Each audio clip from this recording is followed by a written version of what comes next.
Hello, my name is Rosa del Duca, and I'm here to talk to you today about some of the, comforts and rights you lose in boot camp, which is the first thing that happens after you sign your contract. You go away to boot camp before your military job training. A little bit about me, just briefly. I joined when I was 17, a year before 9/11, and as the war on terror unfolded, I realized that I was a conscientious objector, which means my conscience objected to my role in uniform and my role in war, and that's a whole other complicated story. But um, boot camp is kind of a culture shock.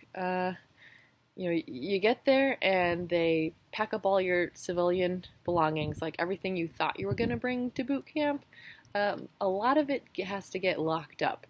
For instance,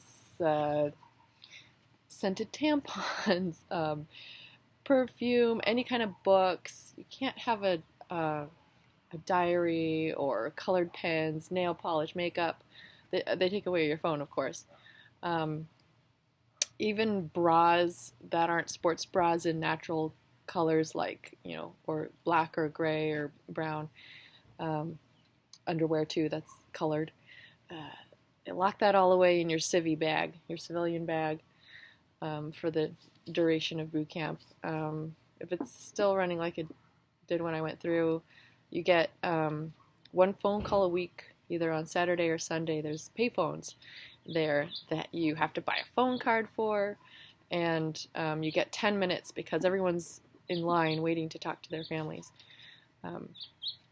So some simple rights, just like, being able to talk to family or the outside world when it's a time of great, like transformation and change and stress for you. And that sometimes in boot camp, people start questioning whether they're in the right place right from the start. There's a lot of, some people would call it indoctrination, or just, that kind of culture shock of, wow, this is a drastically different way of thinking. You go out to the bayonet assault course and you're suddenly, you fix that knife onto the end of your M16 and you're supposed to stab tires nailed to trees and shout, kill! And the drill sergeants ask you, what makes the grass grow? And you shout, blood, blood, bright red blood, drill sergeant. You get smoked a lot, which means you have to do all this physical exertion, and if you don't do it well enough, you get in big trouble or singled out by the drill sergeants. There's tons and tons of push-ups until you just drop to the ground and you can't get up anymore. So one, one story I'll share is, I never thought that I would be fighting for the right just to see a doctor when I was really sick. The first time, I actually went through boot camp 1.5 times. In the middle of my first time, I got mono. I didn't know what I had at the time. All I knew was that I had this super painful sore throat and was just sick, and it got to the point where it hurt so bad to swallow, I stopped drinking water. And then one night, I could not fall asleep because every time I tried to fall asleep, my throat was so swollen, I would wake up choking and gasping for air. So I decided I need to go to the hospital. I need to find out what's wrong with me. So I had to convince the fire guard people to call down to the drill sergeant, and then the drill sergeant kind of yelled at me and called me a wimp and a wuss, and that I was just missing my mommy and wanted to go home.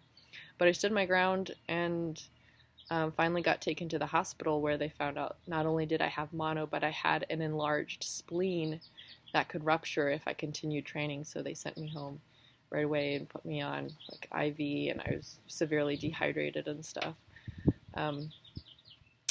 But if I hadn't really advocated for myself and stuck up for myself, who knows what could have happened? Because at night you not only don't have a phone, but don't have access to healthcare like you do in the civilian world. You really have to push for it. You're locked in there. you can't leave. You don't have a car. You don't know where you are on the base at all. You have no resources. I didn't have a map. I didn't have a phone. I didn't have a car. I didn't have any way of getting to the doctor on my own. So yeah, that's just a little example of, some of the common things that you might take for granted out in the civilian world that in training or in your contract work a lot differently. All right. Anyway, that's my story for now. Peace.